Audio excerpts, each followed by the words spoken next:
जय श्री राम सभी को। सबसे पहले तो आप सभी को आने वाले वट सावित्री व्रत की हार्दिक शुभकामनाएं। वट सावित्री व्रत, जिसे सावित्री अमावस्या या वट पूर्णिमा के नाम से भी जानते हैं, इस साल 6 जून को मनाया जाएगा। कुछ जगहों पर इसे ब्रह्मावस के नाम से भी जानते हैं। इस दिन सुहागन महिलाएं अपने पति की दीर्घायु और सुख समृद्धि के लिए व्रत रखती हैं। इस त्योहार को लेकर ये मान्यता है कि इस व्रत को रखने से परिवार के लोगों को सौभाग्य का आशीर्वाद मिलता है और वैवाहिक जीवन में खुशियां आती हैं। सुहागन औरतों के लिए इस व्रत का महत्व बिल्कुल करवा चौथ के व्रत की तरह ही होता है। जैसा कि वट वृक्ष काफी लंबी उम्र का होता है, इसीलिए उसी के अनुसार माताएं बहनें वट वृक्ष की पूजा करके अपने पति की लंबी आयु की कामना करती हैं। इस दिन वट वृक्ष की पूजा करने से अखंड सौभाग्य की प्राप्ति होती है। जैसा कि आप सभी जानते हैं, किसी भी व्रत को पूर्ण करने के लिए उसकी कथा सुननी जरूरी है। तो आइए सुनते हैं वट सावित्री की व्रत कथा। कृपया एक बात पे और ध्यान दें कि जब आप कथा सुने तो हुंकारा जरूर भरें, क्योंकि किसी भी कथा का पुण्य तभी मिलता है जब उसके सुनते वक्त हुंकारा भरा जाए। भद्र देश के एक राजा थे जिनका नाम अश्वपति था। उनके कोई संतान न थी। उन्होंने संतान प्राप्ति के लिए मंत्रोच्चारण के साथ प्रतिदिन 1 लाख आहुतियाँ दी। 18 वर्षों तक यही कर्म जारी रखा। इसके बाद सावित्री देवी ने प्रकट होकर उन्हें वर दिया कि राजन, तुझे एक तेजस्वी कन्या पैदा होगी। सावित्री देवी की कृपा से जन्म लेने के कारण उस कन्या का नाम सावित्री रखा गया। कन्या बड़ी होकर बेहद रूपवान हुई। योग्य वर न मिलने से सावित्री के पिता बहुत दुखी थे।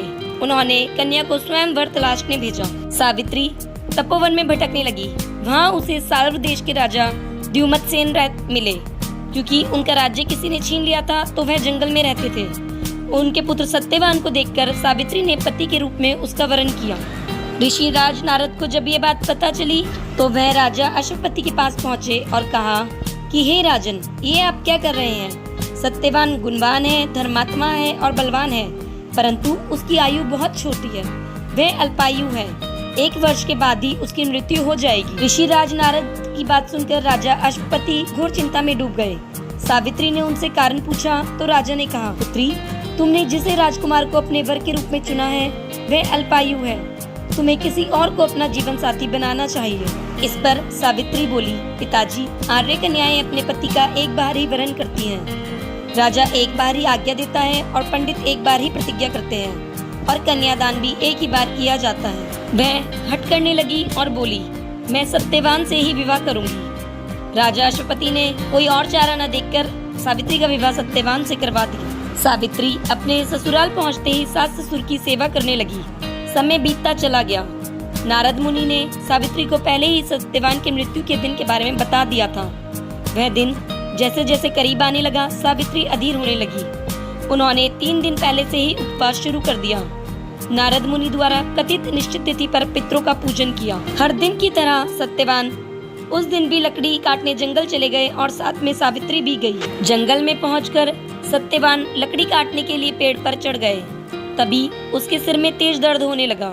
दर्द से व्याकुल होकर सत्यवान पेड़ से नीचे उतर गए तो सावित्री को अपना भविष्य समझ आया। सत्यवान का सिर को गोद में रखकर वह उसका सिर सहलाने लगी। तभी उसे यमराज आते दिखे। यमराज अपने साथ सत्यवान को ले जाने लगे तो सावित्री भी उनके पीछे पीछे चल पड़ी। यमराज ने सावित्री को समझाने की कोशिश की कि यही विधि का विधान है, लेकिन सावित्री नहीं मानी। सावित्री की निष्ठा और पतिपरायणता को देखकर यमराज ने सावित्री से कहा कि हे देवी, तुम धन्य हो, तुम मुझसे कोई भी वरदान मांगो। सावित्री बोली, मेरे सास ससुर वनवासी हैं और अंधे हैं, उन्हें आप दिव्य ज्योति प्रदान करें। यमराज ने कहा, ऐसा ही होगा, अब तुम लौट जाओ। लेकिन सावित्री अपने पति सत्यवान के पीछे पीछे चलती रही।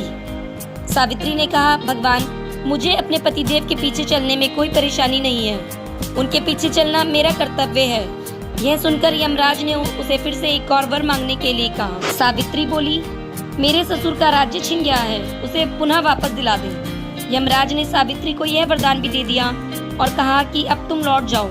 लेकिन सावित्री तब भी पीछे पीछे चलती रही। फिर यमराज ने सावित्री को तीसरा वरदान मांगने को कहा। इस बार सावित्री ने 100 संतानें और सौभाग्य का वरदान मांगा। यमराज ने यह वरदान भी दे दिया। तब सावित्री यमराज से बोली, हे प्रभु, मैं एक पतिव्रता पत्नी हूँ और आपने मुझे पुत्रवती होने का आशीर्वाद दिया है। यह सुनकर यमराज को सत्यवान के प्राण छोड़ने पड़े। वे अंतर्ध्यान हो गए और सावित्री उसी वट वृक्ष के पास आ गई जहाँ उसके पति का मृत शरीर पड़ा था। सत्यवान जीवित हो गया और दोनों खुशी खुशी अपने राज्य की ओर चल पड़े। दोनों जब घर पहुँचे तो देखा कि माता पिता को दिव्य ज्योति प्राप्त हो गई है। इस प्रकार सावित्री सत्यवान चिरकाल तक राज्य सुख भोगते रहे। वट सावित्री का व्रत करने और इस कथा को सुनने से उपवासक के वैवाहिक जीवन और जीवन साथी की आयु पर कभी कोई संकट आया हो तो वह भी टल जाता है। जैसे वट वृक्ष की पूजा करने से सावित्री को उसका सुहाग लौटा दिया। भगवान हम सब पर भी ऐसे ही कृपा बनाए रखे और हमारे वैवाहिक जीवन में सुख और समृद्धि लाए। आशा है आपको मेरे द्वारा बनाई गई वीडियो पसंद आई होगी। धन्यवाद।